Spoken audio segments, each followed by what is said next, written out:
पढ़ेंगे organisational behaviour का most important question answer is PYQs. तो इसे पढ़ने के बाद तुम्हें कहीं और दूसरी वीडियो देखने की जरूरत नहीं पड़ेगी और तुम्हारे सारे पेपर यहीं से बनकर आएगा। तो तुम लोग दूसरी वीडियो पे जाना बंद करो और इसे फुल देख के जाओ, तो तुम्हारे एग्जाम्स में इजीली अच्छे नंबर आ जाएंगे। तो चलो पहले सारे क्वेश्चंस देख लेते हैं जल्दी जल्दी। तो तुम्हारा क्वेश्चन नंबर 1 का ए पार्ट है, explain the emergence of the organisational behaviour. तो यानी कि ऑर्गेनाइजेशनल बिहेवियर होता क्या है, कैसे आया, तो उन सबको तुम्हें एक्सप्लेन करना है। तो तुम लोग इंट्रोडक्शन में कैसे लिखोगे, और इसमें हम साथ के साथ आंसर राइटिंग भी देखेंगे कि तुम्हें एग्जाम्स में कैसे लिखना होता है। तो तुम इन आंसर्स को पढ़ोगे तभी तुम्हें समझ में आएगा कि आंसर्स कैसे लिखने होते हैं, क्या पहले लिखना होता है, जैसे कि इंट्रोडक्शन, फिर मेन बॉडी, फिर कंक्लूजन, कैसे पॉइंटर्स लिखने पड़ते हैं, कैसे आंसर पॉइंट्स में लिखते हैं, और कहाँ पे पैरा में लिखना होता है। तो ये सब तुम लोग इसमें आंसर में देखोगे और तुम लोग लर्न भी कर पाओगे इजिली। एकदम इजी लैंग्वेज में ये नोट्स बनाए गए हैं ताकि तुम लोग इजीली लर्न कर सको, तुम्हें सारी चीजें क्लियर हो जाए, तो तुम लोग इसे इजीली देख सकते हो और तुम लोग नोट्स भी ले सकते हो। ठीक है, तो हम देख लेते हैं questions.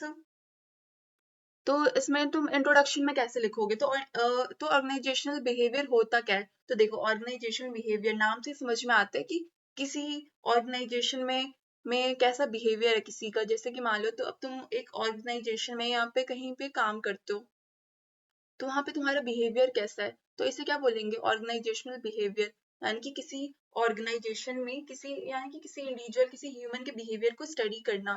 So it is the study of the human behaviour in the organization. यानी कि ऑर्गेनाइजेशनल बिहेवियर क्या होता है, study of the human behaviour in organizations. It focuses on the how individuals and groups behave at the work place and how this behaviour affects organizational performance. तो ये focus करता है कि कैसे इंडिविजुअल्स और ग्रुप्स, यानी कि आप लोग, यानी कि एक वर्क प्लेस में कैसे काम करते हैं मिलके, और उनका कैसे जो बिहेवियर होता है वो अफेक्ट करता है ऑर्गेनाइजेशन के परफॉर्मेंस में। और उनका परफॉर्मेंस, यानी कि परफॉर्मेंस कैसे अफेक्ट होगा अगर वो ढंग से काम नहीं करेंगे, उनके बीच में यानी कि चीजें मैट यानी कि चीजें यानी कि सॉल्व नहीं होंगी, है ना। उनके बीच में झगड़ा होगा, यानी कि ग्रुप्स के बीच में जिन्हें मिलके काम करना है, या फिर लोगों के बीच में, तो उससे ऑर्गेनाइजेशनल यानी परफॉर्मेंस पे भी इफेक्ट पड़ेगा। तो इसलिए इसमें उनके बिहेवियर को पढ़ा जाता है, इंडिविजुअल्स और ग्रुप्स के बिहेवियर को, यानी कि उनके वर्क प्लेस पे, ऑर्गेनाइजेशन पे कैसा उनका बिहेवियर है, जहाँ पे वो काम करे वहाँ पे कैसा उनका बिहेवियर है, और कैसे उनके ऑर्गेनाइजेशन परफॉर्मेंस को अफेक्ट कर सकता है। तो ये बहुत जरूरी होता है कि उनका बिहेवियर अच्छा रहे ताकि ऑर्गेनाइजेशन परफॉर्मेंस भी उनका अच्छा रहे। तो ये इमर्ज हुआ था, ठीक है, to improve productivity, employee satisfaction and organizational effectiveness. यानी कि ये इमर्ज इसलिए हुआ था ताकि प्रोडक्टिविटी बढ़ सके, वो ढंग से काम करेंगे, कोई इंडिविजुअल्स है, यानी कोई लोग हैं या फिर ग्रुप्स में काम कर रहे हैं, तो वो ढंग से काम करेंगे, किसी ऑर्गेनाइजेशन में ढंग से काम करेंगे, तभी प्रोडक्टिविटी बढ़ेगी और एम्प्लॉय सेटिस्फैक्शन इंप्रूव होगा, और ऑर्गेनाइजेशन का काम यानी इफेक्टिवनेस भी इंक्रीज होगी। तो इसलिए ये यानी कि ओबी यानी कि ऑर्गेनाइजेशन बिहेवियर को लाया गया था। Emergence of organizational behavior. The emergence of the organizational behavior was gradual and influenced by the changes in industry, management practices, and social thinking. तो ये बहुत धीरे धीरे लाया गया था इन्फ्लुएंस। तो इससे क्या हुआ था, इंडस्ट्रीज में चेंजेस आए थे, है ना। यानी कि काम, अगर अब सब लोग सही से काम करेंगे कब, जब उनका बिहेवियर सही होगा। तो ठीक है, तो यानी कि चेंजेस आए गए थे इंडस्ट्री में, मैनेजमेंट प्रैक्टिसेस में, सोशल थिंकिंग में भी। तो इससे पहला देखते हैं industrial revolution. Large factories replace small workshops. यानी कि जो लार्ज फैक्ट्रीज थे उन्होंने स्मॉल वर्कशॉप को रिप्लेस कर दिया था, तो ऐसे इंडस्ट्रियल रिवॉल्यूशन आया था। Workers were treated as the machines. इनके वर्कर्स को मशीन्स की तरह ट्रीट करा जाता था। प्रोडक्टिविटी हाई थी लेकिन ह्यूमन प्रॉब्लम्स इंक्रीज हो रहे थे। ठीक है, तो इसी वजह से इन्हें क्या करा गया, यानी कि लाया गया ऑर्गेनाइजेशनल बिहेवियर के आइडिया को लाया गया कि अगर उनका बिहेवियर सही रहेगा तभी उनका परफॉर्मेंस एफिशिएंसी इंक्रीज होगी, है ना, ऑर्गेनाइजेशनल एफिशिएंसी इंक्रीज होगी। तो इसलिए ये लाया गया था ताकि प्रोडक्टिविटी इंक्रीज हो सके और उनके प्रॉब्लम्स वगैरह जो आपस में जो इनके जो कॉन्फ्लिक्ट्स वगैरह वो खत्म हो सके, है ना। और वर्कर्स को ताकि यानी कि अच्छे से ट्रीट कर सके, मशीन्स की तरह उन्हें ट्रीट ना करे, और सबको यानी कि सबको काम मिलते रहे, है ना, और रिप्लेसमेंट ना हो किसी का भी। तो इसलिए ये सब चीजें लाई गई थी। Limitations of the classical management. Classical theorist focus only on structure, authority and efficiency. तो जो क्लासिकल थ्योरी यानी कि थ्योरिस्ट थे, वो सिर्फ स्ट्रक्चर पे, अथॉरिटी पे, एफिशिएंसी पे फोकस करते थे, लेकिन ह्यूमन के इमोशंस को, मोटिवेशन, नीड्स को इग्नोर करा जाता था। अब मान लो कि कोई ह्यूमंस के इमोशंस, मोटिवेशन, नीड्स को इग्नोर करेगा है ना ऑर्गेनाइजेशन में, तो इससे क्या नुकसान होगा? इससे होगा कि वो लोग ढंग से काम नहीं कर पाएंगे, उनका ढंग से मन नहीं लगेगा काम करने में, उन्हें मोटिवेशन नहीं मिलेगा, तो वो लोग डीमोटिवेट होकर ढंग से काम नहीं करेंगे, उनकी नीड्स प्रॉपर उन्हें नहीं मिलेंगे, तो वो ढंग से काम नहीं कर पाएंगे। तो जिससे क्या आएगा, जो कंपनी में नुकसान आएगा, किसी ऑर्गेनाइजेशन में नुकसान आएगा, और प्रोडक्टिविटी में भी डिक्रीज आ जाएगा। तो इसलिए ये यानी कि इसलिए ये लिमिटेशन आ गई थी क्लासिकल मैनेजमेंट में, क्योंकि ये सिर्फ अथॉरिटी, एफिशिएंसी और स्ट्रक्चर पे ही वर्क करता था। तो जिससे कॉन्फ्लिक्ट्स और डिससैटिस्फैक्शन बढ़ने लग गया वर्क पे। नेक्स्ट है ह्यूमन रिलेशंस मूवमेंट।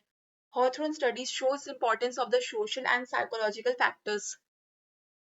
यानी कि जो हॉथरन स्टडीज थी उसमें यानी कि सोशल और साइकोलॉजिकल फैक्टर्स का इंपॉर्टेंस बताएगा कि कितना जरूरी है, और ये कैसे किसी ऑर्गेनाइजेशनल यानी कि उसका परफॉर्मेंस को इंक्रीज कर सकता है, एफिशिएंसी को इंक्रीज कर सकता है। तो ये बहुत जरूरी होता है कि किसी इंडिविजुअल का या फिर ग्रुप ग्रुप का जो बिहेवियर है वो अच्छा होना चाहिए ऑर्गेनाइजेशन में, ताकि प्रोडक्टिविटी है ना, वर्क बैलेंस हो सके, प्रोडक्टिविटी इंक्रीज हो सके, और वर्क कल्चर बैलेंस वगैरह मेंटेन हो सके।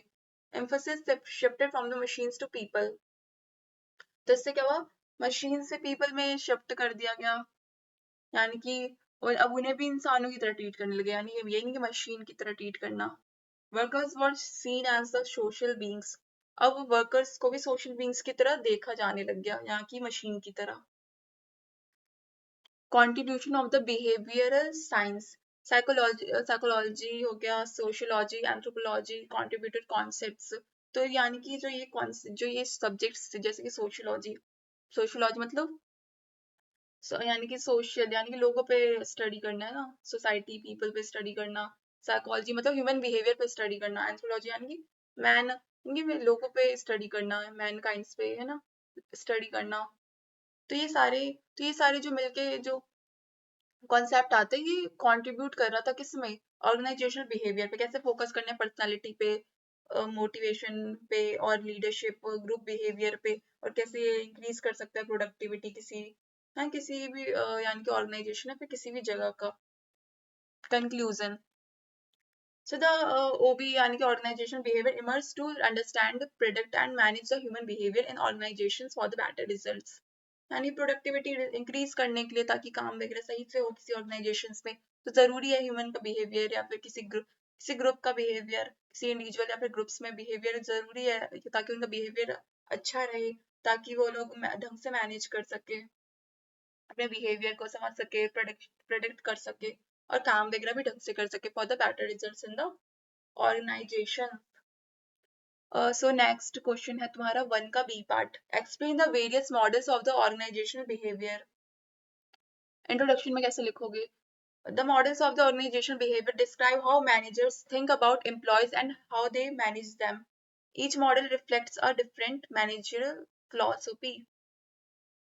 तो कैसे ये यानी कि जो मॉडल है वो डिस्क्राइब करता है, तो जो ये ऐसे डिस्क्राइब करता है कि जो कैसे मैनेजर्स वो अपने एम्प्लॉय के बारे में क्या सोचते हैं, और क्या उनकी सोच है उनको लेके, कैसे वो उन्हें मैनेज करते हैं, कि उन्हें उनका काम कैसे करना है, एम्प्लॉयज को कैसे उन्हें यानी कि वर्क पे वो अपने वर्क को लेके सेटिस्फाई होने चाहिए एम्प्लॉयज, और अपना वर्क पे उनका फोकस होना चाहिए, और मोटिवेटेड होने चाहिए वो लोग। तो कैसे ये सब चीजें मैनेजर सोचेगा, कैसे मैनेज करेगा, तो यही एक मॉडल डिस्क्राइब करता है, जो ऑर्गेनाइजेशनल बिहेवियर का मॉडल। और ये जो मॉडल है वो डिफरेंट मैनेजर फिलॉसफी को यानी कि रिफ्लेक्ट करता है। तो मॉडल देख लेते हैं इसका। फर्स्ट मॉडल है autocratic model. It is based on the authority and power, यानी कि अथॉरिटी एंड पावर पे बेस होता है, तो नाम से पता चल रहा है autocratic model. Employees control and directed, suitable for the unskilled labor, results in the low motivation. और उन्हें अथॉरिटी पावर के बेसिस पे वर्क करवाया जाएगा, तो वो कंट्रोल फील करेंगे, बहुत ही हाई कंट्रोल फील करेंगे, तो जिसकी वजह से क्या होगा, उनमें मोटिवेशन कम होगा, वो लोग ढंग से काम नहीं कर पाएंगे। तो और तो ये ठीक है, तो इसकी वजह से ये सब चीजें आ सकती है, बट ये किसके लिए सूटेबल है? अनस्किल लेबर के लिए सूटेबल है, क्योंकि उनके काम में थोड़ा ज्यादा मेहनत लगता है, तो उन्हें थोड़ा अथॉरिटी पावर का यानी कि होता है जरूरत, ताकि वो लोग अपना काम सही से कर सके, वरना वो लोग अपना काम सही से नहीं करेंगे, क्योंकि वो लोग पहले से ही क्या है, अनस्किल है। तो ये उनपे ये सुटेबल होता है, ताकि ताकि वो अपना काम वो जल्दी करते हैं, है ना। जैसे कि घर बनवाना है तो मिस्त्री वगैरह हो गया। नेक्स्ट है custodial model focuses on the economic security and benefits employees depend on organization leads to passive cooperation. तो इसमें क्या होता है, ये इकोनॉमिक सिक्योरिटी पे फोकस करता है, उनके फायदों पे, ऑर्गेनाइजेशन पे डिपेंड होते हैं इस पे जो एम्प्लॉयज होते हैं, और इससे क्या होता है, कॉपरेशन लीड करते हैं, पैसिव कॉपरेशन। नेक्स्ट है supportive model, it based on the leadership and the support, यानी कि सपोर्ट प्रोवाइड करता है, लीडरशिप प्रोवाइड करता है, जो लीडर होता है वो यानी कि बताता है यानी कि कैसे क्या चीजें करनी है। मैनेजर से इंकरेज करते हैं, मोटिवेट करते हैं एम्प्लॉयज को, और इससे इम्प्रूव क्या होता है, जॉब सेटिस्फेक्शन, परफॉर्मेंस वगैरह यानी कि इम्प्रूव होता है, प्रोडक्टिविटी इंक्रीज होती है। नेक्स्ट है collegial model based on the team work and the partnership. तो ये टीम वर्क पे और पार्टनरशिप पे डिपेंड होता है, यानी कि मिल के काम कैसे करना है, पार्टनरशिप पे कोलैबोरेट करके, कोलैबोरेशन वगैरह, टीम वर्क पे कैसे काम करना है। तो कॉलेजियल मॉडल में क्या होता है, एम्प्लॉयज को रिस्पॉन्सिबल मेंबर्स की तरह ट्रीट करा जाता है, यानी कि सब पे रिस्पॉन्सिबिलिटी है, सब पे काम है, और सबको कैसे करना है, कैसे टीम बना के टीम वर्क करना है, पार्टनरशिप पे करना है work, and self discipline maintain करना है। तो इसे इंकरेज करता है ये मॉडल। नेक्स्ट है system model, modern approach focus on the trust ethics and the social responsibility, high employee commitment. ये सिस्टम मॉडल में क्या होता है, अभी एक मॉडर्न अप्रोच है, यानी कि आजकल का अप्रोच है ये सिस्टम मॉडल, यानी कि ट्रस्ट पे, यानी कि मैनेजर और एम्प्लॉय का ट्रस्ट होना चाहिए, है ना, ताकि एक वर्क बैलेंस मेंटेन रहे, और है ना वो अपना काम तो ढंग से कर सके, उन पे कोई प्रेशर ना हो, मैनेजर उन पे बिलीव करता है कि काम कर लेगा एम्प्लॉय, है ना। तो एथनिक वैल्यूज पे फोकस करता है, रिस्पॉन्सिबिलिटी पे, और इसमें हाई एम्प्लॉय कमिटमेंट रहता है, यानी कि एम्प्लॉय फिर सही से काम करता है, प्रोडक्टिविटी भी इंक्रीज होती है, और वो कमिटमेंट भी हाई प्रोवाइड करता है एक कंपनी ऑर्गेनाइजेशन को, ठीक है। सो नेक्स्ट क्वेश्चन है, क्वेश्चन नंबर 2 का ए पार्ट है, explain the Hawthorne studies and its implication in the OB, यानी कि organisation behaviour. So introduction. So Hawthorne studies were conducted at the Western Electric Company 1924 से 1932 तक आया था ये, स्टडी करने के लिए किसका, वर्किंग कंडीशंस का, प्रोडक्टिविटी पे इफेक्ट को स्टडीज करने पे लाया गया था। तो जो हॉथरन स्टडीज थी वो वेस्टर्न इलेक्ट्रिक कंपनी के द्वारा लाया गया था 1924 में, और ताकि वो जो प्रोडक्टिविटी का, वर्किंग कंडीशंस का इफेक्ट देख सके, कि यानी कि जो प्रोडक्टिविटी वो बढ़ रही है, कम हो रही है ना, कोई वर्क कर रहा है जो एम्प्लॉयज वगैरह, तो उससे बढ़ रही है या घट रही है। तो ये देखा गया था कि कब बढ़ रही है, कब और कब घट रही है। Stages of the Hawthorne studies, तो पहला illumination experiments, productivity increase even when light was reduced, showed psychological factors were important. तो इसमें पहला था इल्यूमिनेशन एक्सपेरिमेंट्स। तो जो प्रोडक्टिविटी था वो तब भी बढ़ी थी जब लाइट वहां पे क्या था, कम था, यानी कि अंधेरा, मान लो कि उन्हें कम लाइट में भी अगर काम करना पड़ रहा था एम्प्लॉयज वगैरह को, तो भी वो लोग कर रहे थे, तो भी प्रोडक्टिविटी क्या हो रही थी, बढ़ रही थी। तो इससे पता चलता है कि साइकोलॉजिकल फैक्टर्स इंपॉर्टेंट होता है, कि अगर उनका माइंडसेट है काम करने का, और उन्हें उनके पास मोटिवेशन है काम करने का, तो वो लोग काम करेंगे, चाहे कैसा भी कुछ भी फैक्टर आ जाए, यानी लाइट चली गई या कुछ भी, या कि लाइट कम आ रही है, फिर भी वो लोग काम करेंगे, और प्रोडक्टिविटी इंक्रीज होगी। तो ये इल्यूमिनेशन एक्सपेरिमेंट में था, ठीक है। नेक्स्ट है relay assembly test room, small group given special attention, productivity increase due to the motivation and the supervision. तो यानी कि एक ग्रुप, छोटे से ग्रुप को स्पेशल अटेंशन प्रोवाइड करा गया, तो जिससे प्रोडक्टिविटी बढ़ी। तो इससे ये पता चलता है कि अगर उन्हें यानी कि कुछ जैसे कि मोटिवेशन दिया जाता है उन्हें, अगर प्रॉपर सुपरविजन उन्हें दिया जा रहा है, अटेंशन दी जा रही है उन्हें, है ना, रिवॉर्ड्स दिए जा रहे हैं, तो वो लोग सही से काम करेंगे ना, प्रोडक्टिविटी स्टिल बढ़ेगी। तो ये रिले असेंबली टेस्ट रूम में था। नेक्स्ट है interviewing programme, workers shared feeling and the problems, importance of the communication discovered. और तो यानी कि इसमें क्या था, इसमें था कि वर्कर्स अपनी फीलिंग्स शेयर कर रहे थे, अपनी प्रॉब्लम शेयर कर रहे थे, इससे भी प्रोडक्टिविटी इंक्रीज हो रही थी, यानी कि उनकी फीलिंग्स यानी कि उन्होंने शेयर कर ली, प्रॉब्लम्स शेयर कर ले, तो उनके नहीं उनका फिर क्या मन होता है वो हल्का हो जाता है ना। तो उससे क्या होता है, यानी प्रोडक्टिविटी इंक्रीज होगी, है ना। जो कॉन्फ्लिक्ट थे, सब प्रॉब्लम्स ने सब बता दिया, तो अब उनके भी यानी कि अब कुछ रह नहीं गया उनके दिमाग में। तो इससे क्या हो रहा है, साइकोलॉजिकल फैक्टर्स अफेक्ट हुआ था, और इससे यानी कि वो लोग क्या कर रहे थे, काम सही से कर रहे थे, तो प्रोडक्टिविटी इंक्रीज हो रही थी। और कम्युनिकेशन का भी इसमें इंपॉर्टेंस देखा गया था कि कैसे कम्युनिकेशन करने से चीजें सॉल्व हो जाती है और प्रोडक्टिविटी इंक्रीज होती है। नेक्स्ट है bank wiring observation room, group norms controlled individual output, social pressure influence behaviour. तो implications क्या थे, workers are social beings, informal groups exist, motivation is not only monetary, human relations are crucial in the OB. सो इसमें groups को क्या गया, control करा, मतलब control करके देखा गया, उन्हें प्रेशर यानी उन पे ज्यादा डाला गया काम का। तो इससे क्या हुआ, इससे हुआ कि वो लोग ढंग से काम नहीं कर रहे थे, तो प्रोडक्टिविटी कम आ रही थी। तो इससे देखा गया कि क्या देखा गया, इससे देखा गया कि कितना जरूरी होता है साइकोलॉजिकल फैक्टर, यानी कि उन्हें मोटिवेशन नहीं मिल रहा है ना, उन पे कंट्रोल हो रहा है, तो वो ढंग से काम नहीं करेंगे। तो इससे क्या क्या इम्पैक्ट आएगा किस पे, यानी कि ओबी ऑर्गेनाइजेशनल बिहेवियर पे। तो इससे पता चलता है कि ह्यूमन रिलेशंस होता है और कम्युनिकेशन होता है उनके, है ना, वो कितना जरूरी होता है ओबी ऑर्गेनाइजेशनल बिहेवियर पे। नेक्स्ट क्वेश्चन है क्वेश्चन 2 का B part, contributing disciplines of the organisational behaviour. So, OB is an interdisciplinary field. It borrows concepts from the several social science. So, इसका जो concept है वो कई social sciences कई जगहों से लाया गया है। जो organizational behavior का concept है, तो उसके disciplines क्या थे, contributing disciplines वो देखते हैं। तो पहला psychology, तो इसमें psychology में क्या आता है, किसी इंडिविजुअल का बिहेवियर, किसी इंडिविजुअल की पर्सनैलिटी, लर्निंग, उनका मोटिवेशन, तो ये सब साइकोलॉजी में आ जाता है।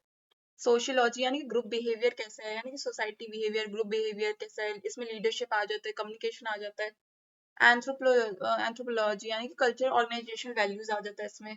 पॉलिटिकल साइंसेस में पावर, कॉन्फ्लिक्ट, अथॉरिटी आ जाता है। तो इन सब चीजों को, इन सब पॉइंट्स को तुम एक्सप्लेन कर सकते हो अपने वर्ड्स में।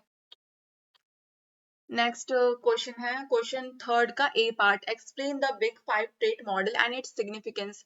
कि यानी कि जो 5 ट्रेट मॉडल था वो क्या था और उसकी सिग्निफिकेंस, इंपॉर्टेंस क्या था, ये बताना है। तो जो बिग फाइव मॉडल है, क्या है, the big five model explain personality using the five major traits. It is widely accepted in the OB. So जो बिग फाइव मॉडल है वो पर्सनैलिटी को एक्सप्लेन करता है कि किसी यानी कि किसी पर्सन का पर्सनैलिटी कैसा है, यानी कि 5 तरीके के मेजर ट्रेड्स पे किसी के पर्सनैलिटी को क्या करा जाता है, किसी के पर्सनैलिटी को देखा जाता है कि इसमें ये 5 ट्रेड्स है, तो उसकी पर्सनैलिटी कैसी है, या 5 ट्रेड में से कोई एक ट्रेड है, यानी कि तो क्या उसकी पर्सनैलिटी उसी बेसिस पे, उसी टाइप का है उसकी पर्सनैलिटी, उस 5 ट्रेड के बेसिस पे उसकी पर्सनैलिटी को जज करा जाता है। तो ये बिग फाइव मॉडल में ये यानी कि एक्सप्लेन हुआ था। तो ये वाइडली एक्सेप्ट होता है ओबी में, यानी कि ऑर्गेनाइजेशनल बिहेवियर पे। तो क्या क्या बिग फाइव ट्रेड्स मॉडल था देख लेते हैं। फर्स्ट है ओपननेस। तो मान लो कि जो ओपननेस यानी कि कोई इंडिविजुअल है वो बहुत ओपन, यानी ओपननेस टाइप की उसकी पर्सनैलिटी है, तो वो क्या होगा, उसका माइंडसेट बहुत बहुत क्या होगा, क्रिएटिविटी, यानी कि उसके माइंड में बहुत क्रिएटिविटी होगी, बहुत क्रिएटिव आइडियाज को क्रिएट कर सकता है, इनोवेटिव आइडियाज सोच सकता है, तो बहुत ओपननेस हो गया, यानी कि उसकी पर्सनैलिटी कैसी हो गई, ओपननेस हो गया। जैसे कि मान लो एग्जाम्पल अगर हम दे तुम्हें, तो मान लो जैसे कि अब डोरेमोन तुम देखते हो, तो डोरेमोन में जो देखी है ना, देखी सुगी है, तो देखी सुगी ओपननेस बोल सकते हो कि बहुत ही क्रिएटिविटी है उसका माइंड, है ना, इनोवेशन आइडियाज वो सोचता रहता है, तो एक तरह से ओपननेस बोल सकते हैं। नेक्स्ट है कॉन्साइंटियसनेस, डिसिप्लिन एंड रिस्पॉन्सिबिलिटी। तो डिसिप्लिन एंड रिस्पॉन्सिबिलिटी जो शो करता है, तो ये वो कैसी पर्सनैलिटी शो कर रहा है, कॉन्साइंटियसनेस, ठीक है।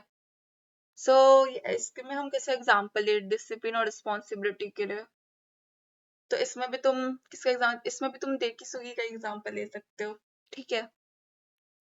Extraversion, sociability and assertiveness.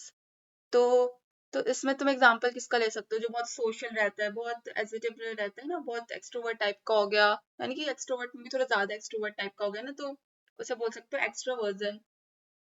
तो इसमें तुम लोग जियान का एग्जांपल ले सकते हो, हमेशा लड़ता रहता है, हमेशा एक्सट्रोवर्ट है, किसी से भी बातचीत करने लग जाते हैं ना, डोरेमोन में जियान हो गया, तो इसका एग्जांपल ले लिया, तो ऐसे तुम्हें याद रहेगा, तो ऐसे एग्जांपल तुम ले सकते हो।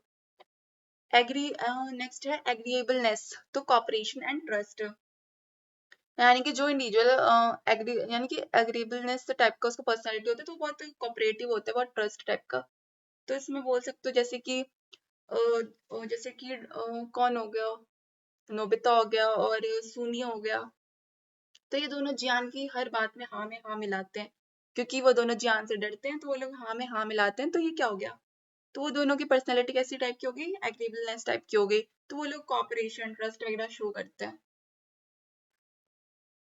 नेक्स्ट है न्यूरोटिज्म, इमोशनल स्टेबिलिटी, यानी कि यानी कि वो जो न्यूरोटिज्म टाइप की पर्सनैलिटी, वो क्या क्या होते हैं, इमोशनल स्टेबिलिटी शो करते हैं, क्या करते हैं, यानी जैसे यहाँ पे इंस्टेबिलिटी होनी चाहिए, जो कि अनस्टेबल होते हैं इमोशनल, जो न्यूरोटिज्म होते हैं जो कि इमोशनली अनस्टेबल होते हैं, यानी कि जैसे कि मान लो अब इमोशनली अनस्टेबल यानी कि जो कि है ना इंडिविजुअल हो गया, हमेशा दुख रहता है, परेशान रहता है और रोता रहता है, जैसे कि मान लो नोबिता हो गया, उसकी पर्सनालिटी कैसी होगी, न्यूरोटिज्म टाइप की होगी, वो हमेशा दुखी रहता है, इमोशनली क्या होता है, अनस्टेबल रहता है ना, रोता रहता है।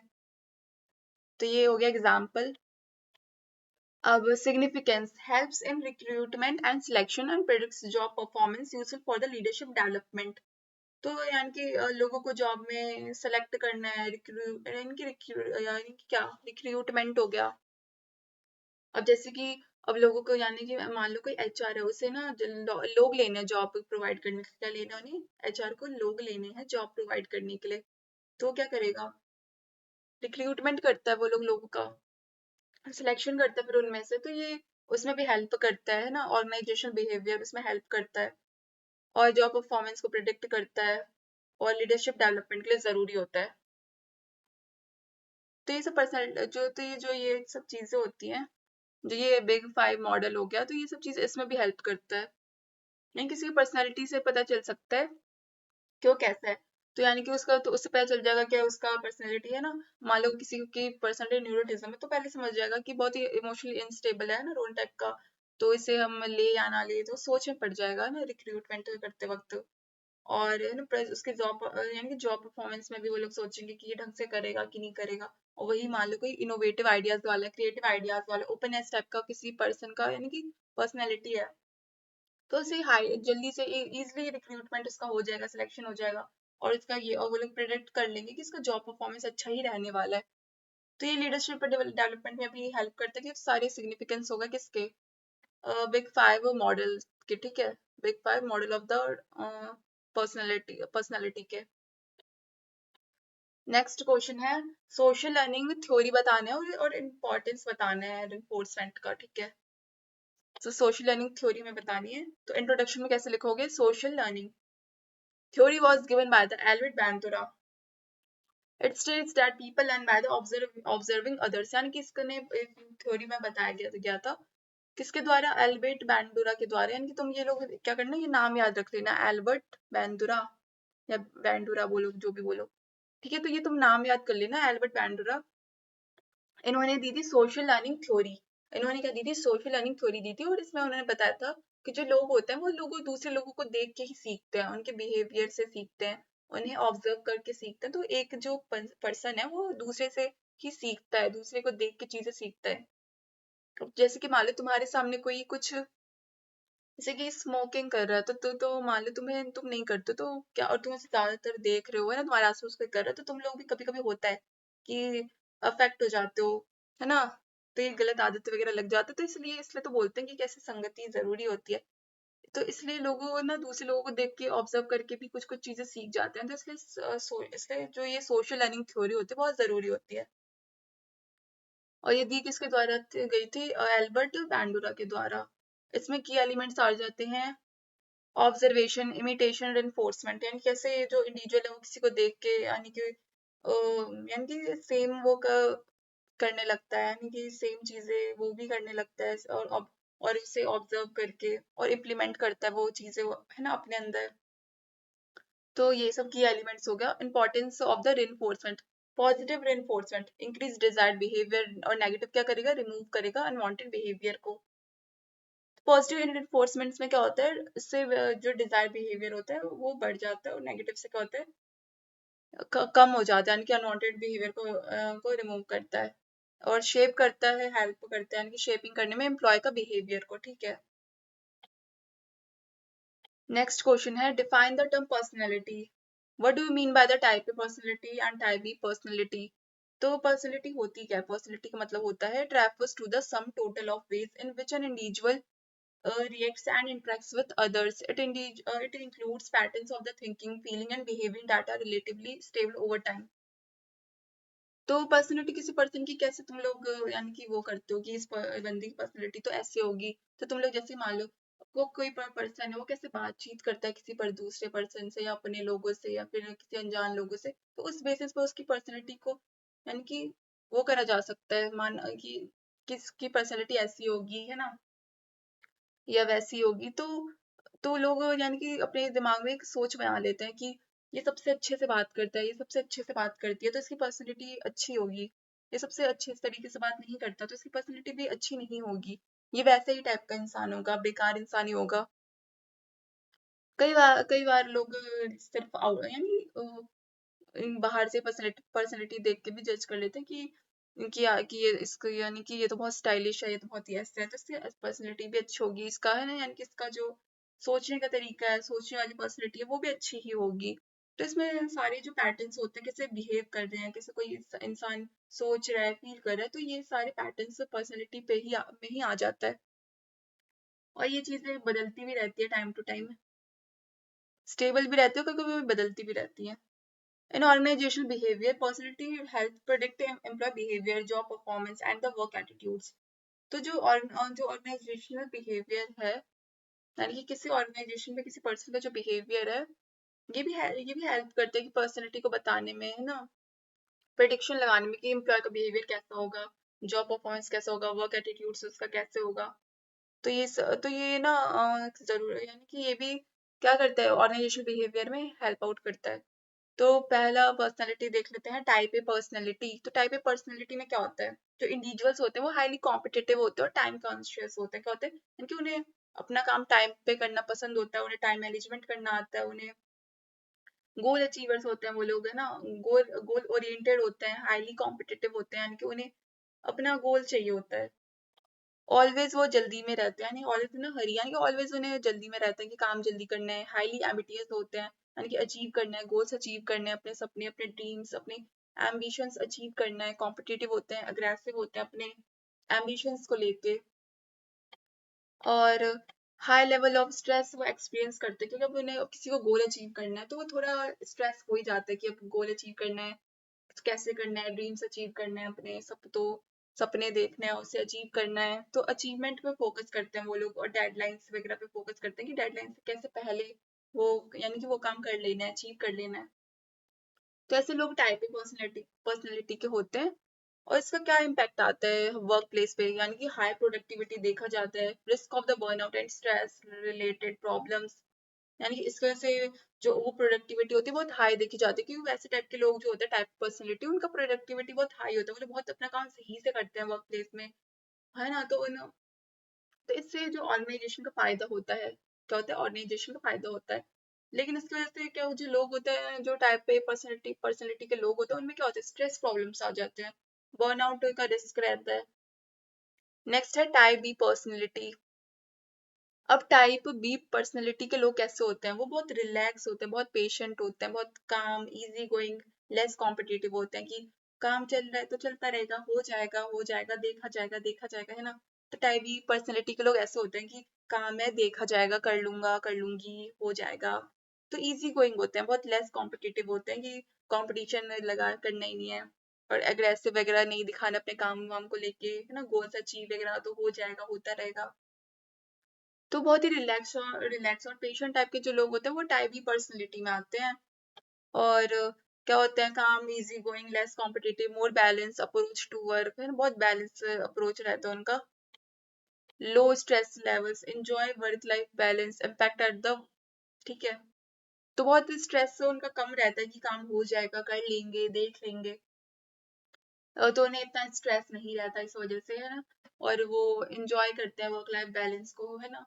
और तो इससे क्या होता है, जो बेटर टीम रिलेशनशिप्स होते हैं, परफॉर्मेंस भी उनका स्टेबल रहता है वर्क प्लेस पे, ठीक है। तो ये भी एक, यानी कि टाइप बी पर्सनैलिटी के लोग भी सही हो गए कि अपने काम को वो लोग कर रहे हैं, लेकिन ज्यादा स्ट्रेस नहीं ले रहे हैं ना, काम और इजी गोइंग टाइप के हैं, और ज्यादा कंपटीशन में उन्हें नहीं पड़ना है। तो वो सोच रहे हैं कि हो जाएगा, काम कर लेंगे, ज्यादा जल्दी नहीं है, इजी में नहीं, यानी कि हम कर लेंगे, इजिली कर लेंगे। तो यानी तो कामली कर लेंगे, पेशेंटली कर लेंगे, तो वो लोग सोचते हैं हो जाएगा काम, और स्ट्रेस नहीं लेना है। और परफॉर्मेंस भी वो लोग क्या करते हैं, स्टेबल परफॉर्मेंस देते हैं अपनी, उनके बेटर टीम रिलेशनशिप्स रहते हैं। तो ये टाइप बी पर्सनैलिटी के लोग होते हैं, क्या होते हैं, टाइप बी पर्सनैलिटी के लोग होते हैं। नेक्स्ट क्वेश्चन है, क्वेश्चन 5 का ए पार्ट है, what do you mean by the transactional analysis, explain the various types of the transactional analysis and meaning क्या होती है। ठीक है, मीनिंग देख लेते हैं इसका। तो ये क्या होता है, एक साइकोलॉजिकल टेक्निक होता है जो कि ह्यूमन बिहेवियर को स्टडी करने के लिए यूज करा जाता है, या फिर उनके बीच का कम्युनिकेशन को यानी कि स्टडी करने के लिए यूज करा जाता है। और ये डेवलप करा गया था एरिक बैर्नी के द्वारा। तो इसमें एक्सप्लेन उन्होंने करा था कि जो कैसे पीपल जो होते हैं, लोग होते हैं, इंडिविजुअल होते हैं, वो कैसे आपस में इंटरेक्ट करते हैं, इंटरेक्शन करते हैं, और कैसे कम्युनिकेशन बहुत जरूरी होती है इसके लिए। और कैसे कम्युनिकेशन कभी कभी क्या होती है, फेल हो जाती है ना, बीच में उनकी बातचीत नहीं हो पाती है। तो ये इन्होंने बताया था, और इन्होंने किस लिए लाया था, ह्यूमन बिहेवियर कम्युनिकेशन को स्टडी करने के लिए। तो उनके बीच में कब बातचीत, यानी कि कम्युनिकेशन में उनकी प्रॉब्लम्स आएगा, जब ईगो है ना, ईगो स्टेट्स आ जाएंगे, ईगो आ जाएगा। तो ये चीजें हम देखते हैं, ठीक है। तो इसके टाइप्स हम देखते हैं। तो ego states in transactional analysis क्या होता है, तो ये 3 टाइप का ईगो स्टेट्स प्रेजेंट होता है एवरी इंडिविजुअल में। पहला है पेरेंट ईगो स्टेट, यानी कि पेरेंट ईगो स्टेट में क्या होता है, बिहेव्स लाइक अ पेरेंट। अब नाम ही पेरेंट है, तो पेरेंट की तरह बिहेव करने लगते हैं, कंट्रोलिंग होते हैं, नर्चरिंग टाइप के होते हैं, कमांड्स यूज करते हैं, rules, judgement, example, you should do this. यानी कि अब उनका क्या होता है, अब हर तरह के लोगों में ना 3 तरह के होते हैं, यानी ईगो स्टेट होते हैं। तो पेरेंट ईगो स्टेट टाइप के लोग कैसे होते हैं, वो पेरेंट की तरह बिहेव करते हैं, कंट्रोलिंग टाइप के, ये काम तुम, मतलब ये काम तुम्हें करना है, करना ही पड़ेगा, करो इस काम को, जल्दी करो। तो वो रूल्स, जजमेंट, कमांड्स का यूज करते हैं, ठीक है। नेक्स्ट है अडल्ट ईगो स्टेट। अब अडल्ट ईगो स्टेट कैसे होते हैं, वाले लोग कैसे होते हैं, लॉजिकल होते हैं, रेशनल होते हैं, यानी चीजों को लॉजिकली सोचना है, सोच समझ के सोचना है, फैक्ट्स रियलिटी पे डील करते हैं वो लोग, यानी कि फैक्ट्स और रियलिटी के बेसिस पे करना है। ऑब्जेक्टिव ऑब्जेक्टिव डिसीजंस लेने, जैसे कि एग्जांपल हो गया, let us analyse the situation, नहीं चलो सिचुएशन को एनालाइज कर लेते हैं, तब करेंगे उसे, तब उसे प्रॉब्लम को सॉल्व करने की कोशिश करेंगे, पहले उसे एनालाइज कर लेते हैं। तो ये एक अडल्ट ईगो स्टेट में आ जाता है ये। नेक्स्ट है चाइल्ड ईगो स्टेट।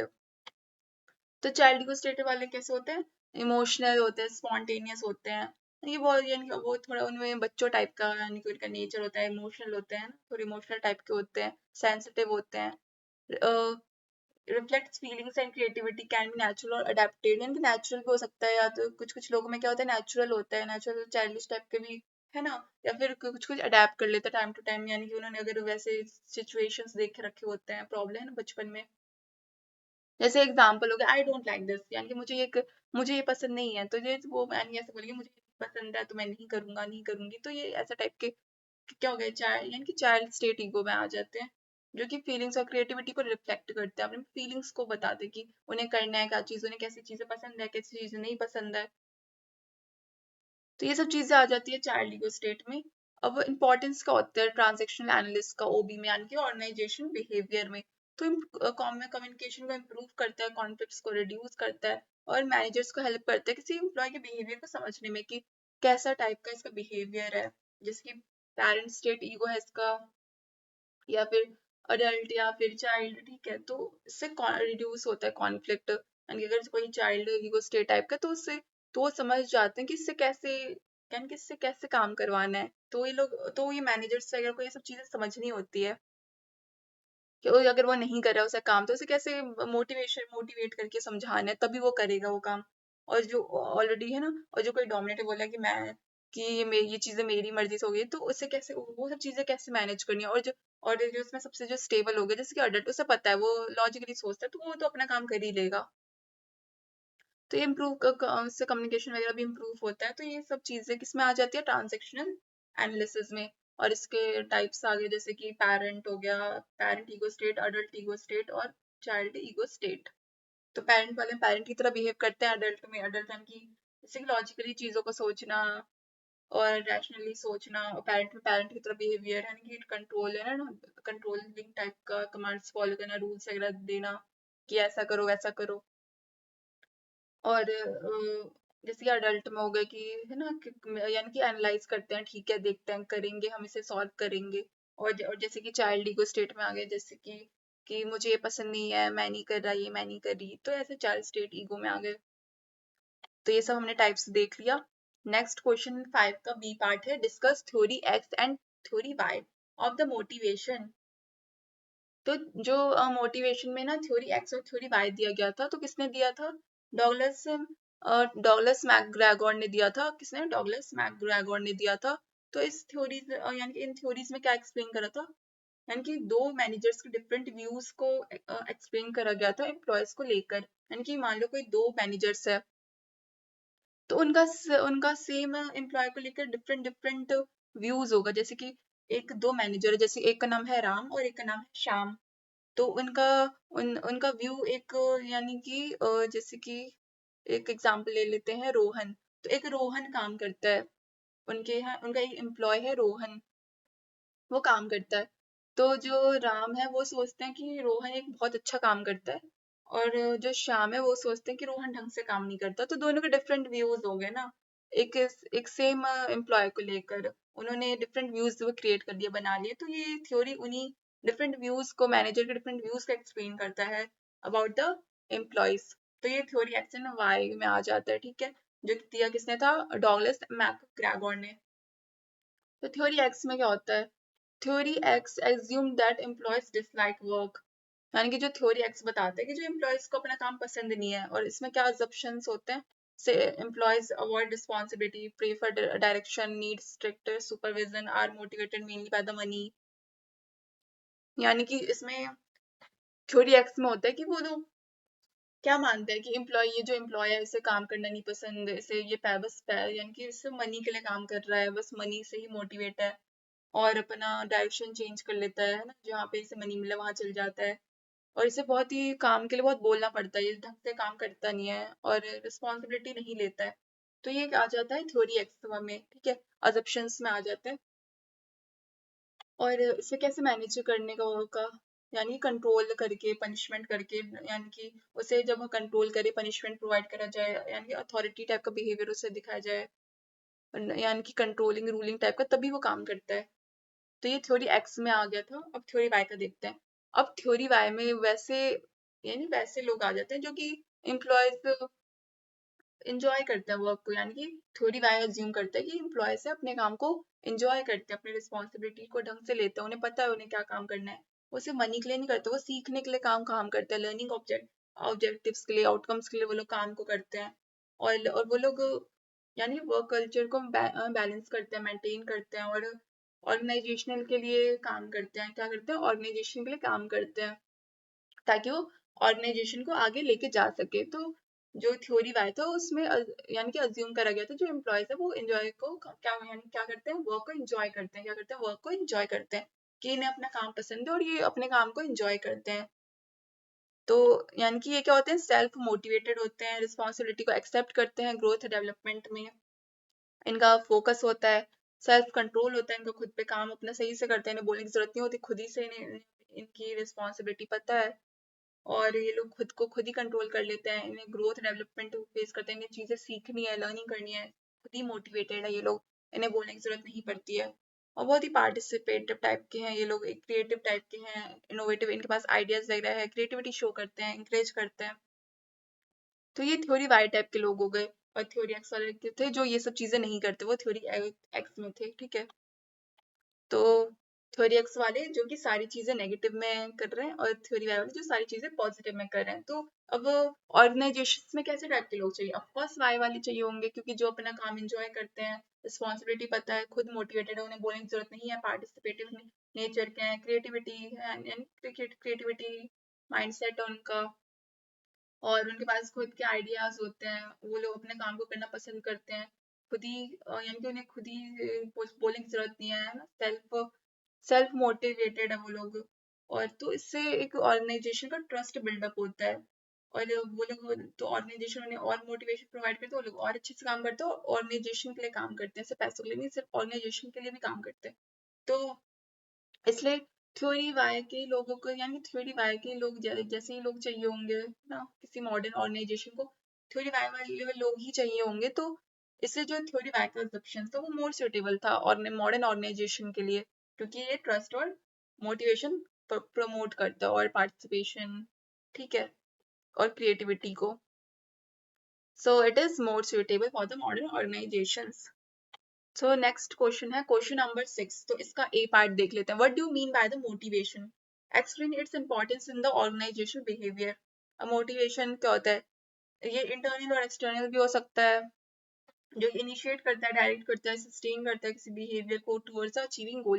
यानी कि अब किसी को ना को यानी कि खुद से कोई मोटिवेटिव है तो एक तरह से इंटरनल मोटिवेशन में आ गया, और कोई किसी को कोई और मोटिवेट करे तो एक्सटर्नल मोटिवेशन में आ जाता है ना, किसी काम को लेके करने को या फिर गोल अचीव करने को लेके, है ना, जो जो फोर्स आ रहा है एक एक्सटर्नल या फिर इंटरनल, तो वो मोटिवेशन होता है। अगर इंटरनल आ रहा है तो वो खुद की तरफ से आ रहा है ना, तो इंटरनल फोर्स हो गया, और बाहर से कोई और यानी कि मोटिवेट कर रहा है तो वो एक्सटर्नल फोर्स में आ जाता है। तो मोटिवेशन क्या होता है? एक फोर्स होता है, इंटरनल या एक्सटर्नल फोर्स होता है, जो कि डायरेक्ट करता है, इनिशिएट करता है and sustain the behaviour towards achieving goals. अब ये क्यों इम्पोर्टेंट होता है? ये प्रोडक्टिविटी इंक्रीज करवाता है, यानी कि खुद ही सेल्फ मोटिवेटेड है कोई एम्प्लॉय तो प्रोडक्टिविटी इंक्रीज होगी किसी कंपनी की, ऑर्गेनाइजेशन की, जॉब सेटिस्फेक्शन इंप्रूव होगा, एब्सेंट कम होंगे तो काम वगैरह ज्यादा अच्छे ढंग से करेंगे, टर्नओवर कम होगा, कमिटमेंट और एक लॉयल्टी वो लोग प्रोवाइड करेंगे, है ना, कंपनी की तरफ, ऑर्गेनाइजेशन की तरफ, और ऑर्गेनाइजेशन गोल्स को वो लोग इजिली अचीव कर पाएंगे। तो इसलिए मोटिवेशन जरूरी होती है, और एक पॉजिटिव वर्क कल्चर को मेंटेन कर पाएंगे। नेक्स्ट इस क्वेश्चन का बी पार्ट है, what do you mean by the communication, explain its types. और कम्युनिकेशन होता क्या है? अब यानी कि अब मैं आपसे बात कर रही हूँ किसी मीडियम के थ्रू, ठीक है, तो ये क्या हो गया? कम्युनिकेशन करना हो गया, यानी कि अपने आइडियाज को, अपने व्यूज को, थॉट्स, ओपिनियंस को, इंफॉर्मेशन को शेयर करना, एक्सचेंज करना, है ना, किसी दूसरे को, यानी कि जो सेंडर रिसीवर को करता है, तो ये कम्युनिकेशन हो जाता है, ठीक है। और कम्युनिकेशन ग्रुप्स एंड इंडिविजुअल्स किसी के भी बीच में हो सकता है, या फिर वर्बली या फिर नॉन वर्बली कैसे भी हो सकता है, या फिर विजुअली भी हो सकता है। तो ये कम्युनिकेशन हो गया। अब इफेक्टिव कम्युनिकेशन क्यों जरूरी होता है? वो इसलिए जरूरी होता है क्योंकि ऑर्गेनाइजेशंस में कोऑर्डिनेशन मेंटेन करना पड़ता है, कोऑपरेशन मेंटेन करना पड़ता है ना, चीजों को प्लान करना पड़ता है, एक यानी इकट्ठे करना पड़ता है, ग्रुप प्रोजेक्ट्स वगैरह हो गए, है ना, ग्रुप में काम करना होता है, टीम वर्क, लीडरशिप वगैरह हो गए, तो सब में जरूरी होता है effective communication. Types of communication में वर्बल कम्युनिकेशन आ जाता है, यानी कि यूज ऑफ द स्पोकन और रिटन वर्ड्स, यानी कि लिखे गए शब्दों को, यानी कि पढ़ बोलना, या फिर यानी कि या फिर मान लो वर्बली कोई बोल रहा है तो वो हो गया वर्बल कम्युनिकेशन में, यानी कि अपने मुंह से बोल रहा है, तो ओरली बोल रहा है, तो जैसे कि मीटिंग्स में बोला जाता है ना, प्रेजेंटेशंस में बोला जाता है, ईमेल्स वगैरह में अगर रिटर्न है तो उसे रीड कर रहा है कोई तो बोल रहा है, तो वर्बल कम्युनिकेशन में आ जाता है। नॉन वर्बल में आ जाता है बॉडी लैंग्वेज हो गया, जैसे कि गेस्चर्स हो गया, फेशियल एक्सप्रेशंस हो गए, और इससे क्या होता है? इससे भी इमोशंस होता है, वो कन्वे होते हैं, यानी कि बॉडी लैंग्वेज के थ्रू। भैया थम्स अप दिखा रहे तो समझ जाएगा कोई कि ओके बोल रहा है ना, गेस्चर्स, यानी कि कोई जैसे कोई बुलाने के लिए अपनी आंखें बंद कर रहा है ना, कि आंखें 2 बार बंद कर रहा है कि बुलाने के लिए किसी को, या फिर हाँ बोलने के लिए अपना मुंडी हिला रहा है, अपने फेशियल एक्सप्रेशन यानी कि स्माइल कर रहा है, तो ये सारे फेशियल एक्सप्रेशन, तो ये सब नॉन वर्बल में आ जाता है। फॉर्मल कम्युनिकेशन, और फॉर्मल कम्युनिकेशन में क्या होता है? यानी कि ऑफिशियल चैनल्स को फॉलो करना, डाउनवर्ड हो गया, अपवर्ड हो गया, हॉरिजॉन्टल हो गया, तो ये सब फॉर्मली बातचीत को, जैसे कि किसी बिजनेस वगैरह ऑर्गेनाइजेशन में करा जाता है, तो ये फॉर्मल कम्युनिकेशन में आता है। इनफॉर्मल, इनफॉर्मल यानी कि है ना, अपने लोगों में बातचीत करना, है ना, शॉर्ट टर्म में वे में बात कर लेना, तो ये बहुत फास्ट फ्लेक्सिबल होता है, और इसे ग्रैपिवाइन कम्युनिकेशन बोला जाता है। नेक्स्ट क्वेश्चन है, 7th क्वेश्चन का ए part, leaders are made not born, ठीक है, एक्सप्लेन करना है। तो लीडर्स बनते हैं, वो उनका यानी कि वो बॉर्न नहीं होते हैं, वो लीडर्स बन के ही पैदा नहीं होते हैं, वो लोग बनते हैं, बाद में बनते हैं। वो क्या होते हैं, बाद में बनते हैं, अपनी मेहनत से बनते हैं। वो कैसे वो लीडर्स बनते हैं? तो लीडरशिप होता क्या है? Leadership is the ability to influence, guide and inspire others to achieve common goals. यानी कि अब कोई ग्रुप में काम कर रहा है, ग्रुप प्रोजेक्ट्स में काम कर रहा है, तो उनका कॉमन गोल्स होता है, तो उसे तो एक जो लीडर होता है वो गाइड करता है, इन्फ्लुएंस करता है, लोगों को इंस्पायर करता है, लोगों को वो काम को अचीव करने में, कॉमन गोल्स को अचीव करने में, ठीक है, लीडरशिप प्रोवाइड करता है, ठीक है।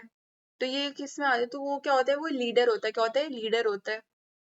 There has been a long debate whether leaders are born with innate qualities or can be developed through experience and learning.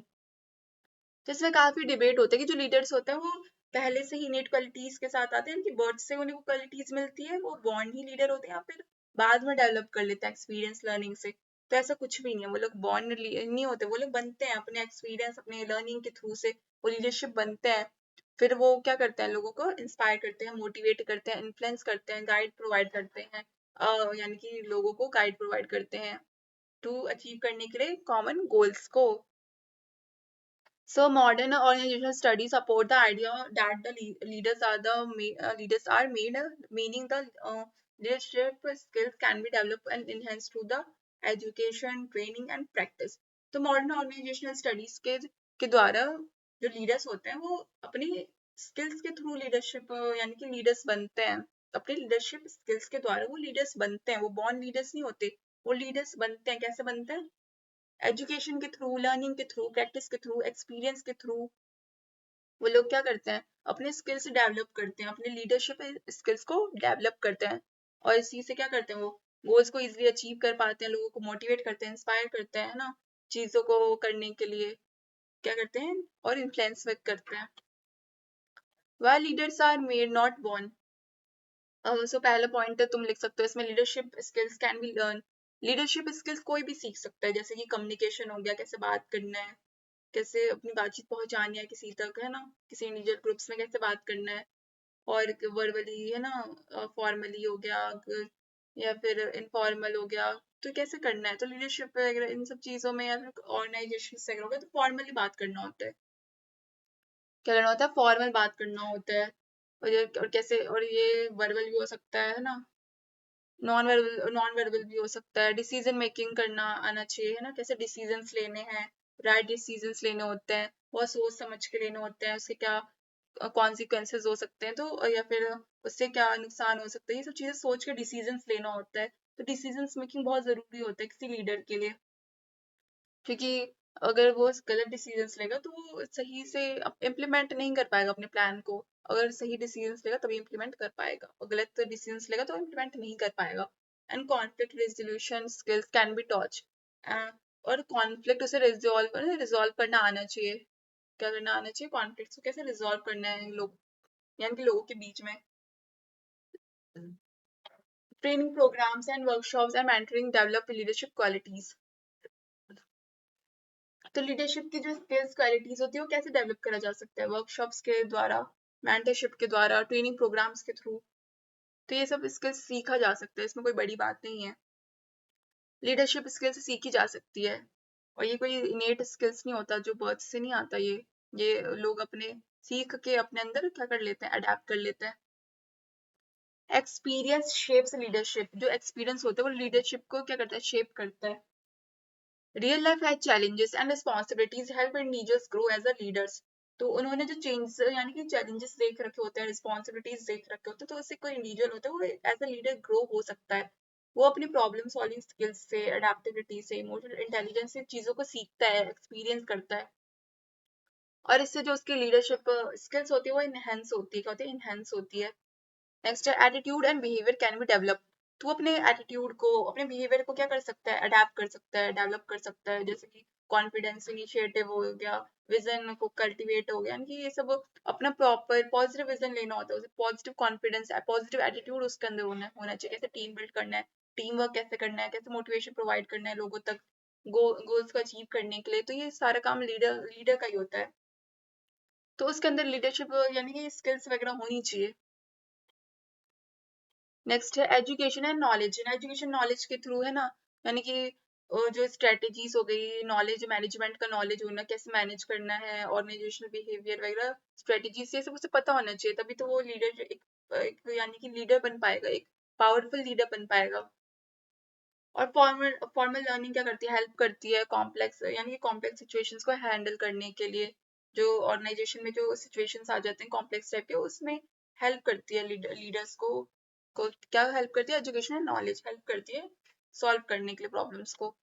Observation and the role models. Studying successful leaders helps develop leadership styles, emulating positive behaviour strengthens leadership traits. अब किसी अब तुम्हारे कोई ना, अब तुम्हें leader बनना है तो तुम्हें एक पावरफुल लीडर को यानी क्या करना पड़ेगा, समझना पड़ेगा, उन्हें स्टडी करना पड़ेगा। तो उससे भी तुम्हारी लीडरशिप जो क्वालिटीज है वो इनहेंस हो सकती है, डेवलप हो सकती है, और स्किल्स वगैरह डेवलप हो सकता है, और तुम्हारे अंदर पॉजिटिव ट्रेट्स आ सकते हैं लीडरशिप के। Continuous improvement. Leadership is a life long learning process, feedback, reflection, self awareness, contribution to the growth. यानी कि जो लीडर होता है वो एक लाइफ लॉन्ग लर्निंग प्रोसेस होता है, वो अपनी पूरी लाइफ में सीखता रहता है। तो इसलिए इसमें जरूरी होता है कि अगर कुछ गलत किया है तो क्या, हम ये मान लो उसने सही डिसीजंस नहीं लिए, तो अपनी गलतियों से सीखेगा वो लोग, हाँ, तो सीखेगा तो एक पॉजिटिव रिस्पॉन्स वो देगा, है ना। तो फीडबैक वगैरह हो गया, रिफ्लेक्शन हो गया, पॉजिटिव रिफ्लेक्शन देगा उसे। सेल्फ अवेयरनेस उसे होनी चाहिए लीडर, है ना, किसी लीडर को, कि जैसे उसकी गलतियों से सीखे वो, है ना, उसे का क्या गोल्स है, क्या और क्या उसका स्ट्रेंथ वीकनेस है, तो इससे ग्रोथ ही होता है, ठीक है। तो कंक्लूजन में क्या लिखेंगे, leadership is not entirely innate. While certain personality traits may provide an advantage, the majority of the leadership qualities can be developed and enhanced through the learning, training, and experience. Therefore, effective leaders are made, not born. यानी कि जो effective leaders होते हैं, वो born ही leaders नहीं होते, वो बनते हैं। कैसे बनते हैं, अपने लर्निंग, ट्रेनिंग, अपने एक्सपीरियंस के थ्रू, अपने एजुकेशन के थ्रू होते हैं, ठीक है। और वो ये इनेट नहीं होता है पूरी तरीके से, बर्थ से नहीं आता है। वो पर्सनैलिटी ट्रेट्स अगर मान लो पहले से किसी में आए हैं तो वो अलग बात है, कि अगर किसी के घर में पेरेंट्स वगैरह कोई लीडर रहा है तो ठीक है, तो वो एक एडवांटेज हो सकता है, बट ये एक इनेट नहीं होता ये वो इफेक्टिव लीडर बनते हैं, ठीक है, बॉन्ड नहीं होते, वो बनते हैं, और वो अपने एक्सपीरियंस से, अपने लर्निंग से बनते हैं, जो कि बाद में उनमें क्या होता है, डेवलप हो जाता है स्किल्स, जो लीडरशिप स्किल्स या फिर क्वालिटीज होते हैं वो डेवलप हो जाता है उनमें। और ये पूरा लाइफ लॉन्ग स्किल्स होते हैं, जो यानी कि आगे तक वो लोग सीखते रहते हैं इस स्किल को, जो ये लीडरशिप स्किल होती है। और ये हेल्प किसमें करता है, ऑर्गेनाइजेशनल बिहेवियर में हेल्प करती है, इमरजेंस में हेल्प करती है उसके, यानी कि कैसे प्रोडक्टिविटी इंक्रीज करनी है, टू यानी कि अचीव करने के लिए कॉमन गोल्स वगैरह को। तो ये सब चीजें यहाँ पे मैंने बता दी तुम्हें। सो नेक्स्ट क्वेश्चन है, क्वेश्चन नंबर 7 का बी पार्ट है, types of stress and strategies to overcome stress. Stress क्या होता है, स्ट्रेस एक मेंटल और फिजिकल रिस्पॉन्स होता है किसी सिचुएशंस को लेके, जो कि चैलेंज करता है इंडिविजुअल की कैपेबिलिटी या फिर एबिलिटी को, ठीक है। अब कोई स्ट्रेस में होता है तो ढंग से वो काम नहीं कर पाता है ना, वो यानी कि उसका मेंटली क्या होता है, मेंटली यानी कि परेशान हो जाता है वो फिजिकली, और उसकी वजह से क्या होता है, फिजिकली चेंजेस भी देखने होते हैं, यानी कि अब कोई बहुत परेशान हो रहा है तो उसमें कुछ फिजिकली रिस्पॉन्स भी उसके बॉडी उसे देता है मेंटल रिस्पॉन्स के साथ साथ। और स्ट्रेस की वजह से क्या होता है, परफॉर्मेंस में अफेक्ट आता है, हेल्थ में, रिलेशनशिप्स में, है ना, यानी कि वो ढंग, अब स्ट्रेस में होगा तो वो उसके अंदर अग्रेशन शो होगा, तो ढंग से बातचीत नहीं करेगा, तो इससे रिलेशनशिप्स जो होते हैं ना, सोशल रिलेशनशिप्स होते हैं वो खराब होंगे, और उसके परफॉर्मेंस भी उसका खराब होगा उसकी वजह से, हेल्थ में तो यानी कि खराबी आएगी। अब टाइप्स ऑफ स्ट्रेस क्या होता है, वर्क रिलेटेड स्ट्रेस, यानी कि किसी काम से रिलेटेड स्ट्रेस हो गया, जैसे कि बहुत ज्यादा काम की वजह से, एक्सेसिव वर्कलोड की वजह से, डेडलाइंस की वजह से, कि डेडलाइन आ चुकी है और अभी तक काम हुआ ही नहीं है, तो उसकी वजह से क्या हो सकता है, वर्क रिलेटेड स्ट्रेस हो सकता है। और अनक्लियर रोल्स, यानी कि किसी को अपना काम, यानी कि उसे रोल प्रोवाइड नहीं करा गया उन्हें, तो उसे पता ही नहीं है, तो उसकी वजह से स्ट्रेस आ जाता है, और कि काम मिलेगा कि नहीं मिलेगा, या फिर ये जॉब छूटना जाए हाथ से, तो ऐसे स्ट्रेस रहते हैं लोगों में। एग्जाम्पल, टाइट प्रोजेक्ट डेडलाइंस और टू मैनी रिस्पॉन्सिबिलिटीज, अगर उसे बहुत ज्यादा रिस्पॉन्सिबिलिटी मतलब यानी कि responsibilities at the same time दे दिया गया है, प्रोजेक्ट्स दे दिया गया तो और डेडलाइन उसका आने वाला है तो परेशान हो जाता है कोई, है ना, कोई भी इंडिविजुअल क्या होता है परेशान हो जाता है, तो उसकी वजह से क्या होता है स्ट्रेस आ जाता है, उसमें वर्क रिलेटेड स्ट्रेस आ जाता है उसके अंदर। Role stress, stress due to the conflicting और अनक्लियर जॉब एक्सपेक्टेशंस, और अनक्लियर जॉब एक्सपेक्टेशंस की वजह से, है ना, कॉन्फ्लिक्ट की वजह से भी स्ट्रेस आ जाता है, जैसे कि अब किसी को इसका रोल नहीं पता है ना, तो ये सब चीजें उसे स्ट्रेस दे देते हैं, जैसे कि पर्सनल स्ट्रेस हो गया, जैसे पर्सनल लाइफ पे स्ट्रेस आ जाता है, फैमिली प्रॉब्लम्स उससे अराइज हो जाती है, हेल्थ इश्यूज अब बढ़ जाता है, स्ट्रेस को लेगा तो जाहिर सी बात है अब स्ट्रेस लेने की वजह से क्या होता है ना, हेयर फॉल वगैरह हो गए, स्किन प्रॉब्लम्स वगैरह हो गए, तो ये सब हेल्थ इश्यूज आ जाते हैं, है ना, और पर्सनल लाइफ में भी स्ट्रेस अराइज हो जाता है, फैमिली प्रॉब्लम्स, है ना, पैसों की दिक्कत वगैरह। Organizational stress caused by the poor management, lack of support, workplace politics, यानी कि अब प्रॉपर मैनेजमेंट ना होने की वजह से, सपोर्ट ना मिलने की वजह से, यानी कि मोटिवेशन ना मिलने की वजह से, और वर्क प्लेस में बहुत ज्यादा पॉलिटिक्स चलता है, कोई यानी कि जो जो अच्छा काम करे उसे उसे नहीं यार प्रायोरिटी नहीं दी जा रही है, जो उनके उनके अंदर है ना, उनमें यानी उनके जानकार में उन्हें ज्यादा वो दिए जा रहा है प्रायोरिटी, तो इससे क्या होता है स्ट्रेस हो जाता है, ऑर्गेनाइजेशनल रिलेटेड स्ट्रेस हो गया, है ना, पुअर मैनेजमेंट के वजह से होता है, और लैक ऑफ सपोर्ट हो गया, मोटिवेशन, लैक ऑफ मोटिवेशन हो गया। अब कैसे ओवरकम करा जा सकता है, कैसे कोपिंग करा जा सकता है स्ट्रेस से, तो इसके लिए क्या स्ट्रेटेजीज है, टाइम मैनेजमेंट बहुत जरूरी है, टाइम मैनेजमेंट। तो टाइम मैनेजमेंट क्या होता है, टाइम को मैनेज करना, यानी कि अपने गोल्स को अचीव करने के लिए, अपने ड्रीम्स से अपने गोल्स को अचीव करने के लिए टाइम का मैनेजमेंट करना बहुत जरूरी होता है, तो इसके लिए क्रिएटिव थिंकिंग, है ना, क्रिएटिव थिंकिंग बहुत जरूरी होता है, यानी कि अपने काम को क्या करना है, प्रायोरिटाइज करना है, अपने प्लान को प्रायोरिटाइज करना है, अपने डेली वर्क्स को, अवॉइड प्रोक्रेस्टिनेशन, है ना, यानी कि सोच में नहीं पड़ना अपना कि ये बाद में काम करेंगे या फिर कल करेंगे, तो उसी समय करना है, उसी समय काम करना है, और फिजिकल एक्सरसाइजेस करना है, योगा, वॉकिंग, जिम, इन सबसे स्ट्रेस वगैरह कम होता है, स्पोर्ट्स वगैरह से मेंटल स्ट्रेस क्या होता है कम होता है, योगा, वॉकिंग, जिम वगैरह करने से, तो एक्सरसाइज वगैरह भी जरूरी है, और अपने काम को क्या करना, अपने काम को प्रायोरिटी देना, ये सब जरूरी है, और रिलैक्सेशन टेक्निक्स हो गया, जैसे कि मेडिटेशन हो गया, डीप ब्रेथिंग हो गया, जैसे कि तुम्हें मान लो स्ट्रेस हो रहा है तो तुम डीप ब्रेथिंग करो, है ना, एक्सेल और इनहेल करो, है ना, क्या करो, इनहेल एक्सेल करो, यानी कि पहले लंबी सांस से लो, इनहेल करो, फिर एक्सेल करो, यानी कि सांस छोड़ो, फिर मेडिटेशन करो, ध्यान लगाओ, ना ओम नमः शिवाय वगैरह बोलो, ध्यान लगाओ, तो जिससे तुम्हारा ये सब रिलैक्सेशन टेक्निक में आ जाता है,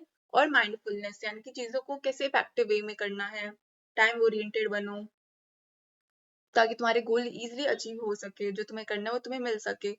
काउंसलिंग, यानी कि अगर तुम्हें मान लो ज्यादा स्ट्रेस वगैरह होता है तो तुम लोग कैसे तो काउंसलिंग कर सकते हो, तुम लोग किसी प्रोफेशनल गाइड के पास जा सकते हो, है ना, किसी यानी कि काउंसलर के पास जा सकते हो, जो कि यानी कि स्ट्रेस रिलेटेड जो कि गाइडेंस प्रोवाइड करता है, प्रोफेशनल गाइडेंस प्रोवाइड करता है, कैसे मैनेज करना है स्ट्रेस वगैरह को, डॉक्टर वगैरह के पास जा सकते हो तुम लोग, या फिर प्रैक्टिशनर मेडिकल, यानी कि मेडिकल प्रैक्टिशनर के पास जा सकते हो तुम लोग, और सोशल सपोर्ट, सोशल सपोर्ट लो, यानी कि तुम्हें ज्यादा स्ट्रेस हो रहा है तो अपने फ्रेंड्स से बातचीत करो, अपने कलीग्स से, अपने मेंटर्स वगैरह से बातचीत करो, उनसे ना प्रॉब्लम्स का सोल्यूशन मांगो, या फिर खुद सॉल्व करने की कोशिश करो, उनसे बातचीत करो, तो तुम बातचीत भी कर लोगे तो उससे प्रॉब्लम्स फीलिंग्स है ना थोड़ी सी ठीक हो जाती है चीजें, तो तुम उनसे क्या ले सकते हो, हेल्प ले सकते हो, तो ये सोशल सपोर्ट प्रोवाइड करता है।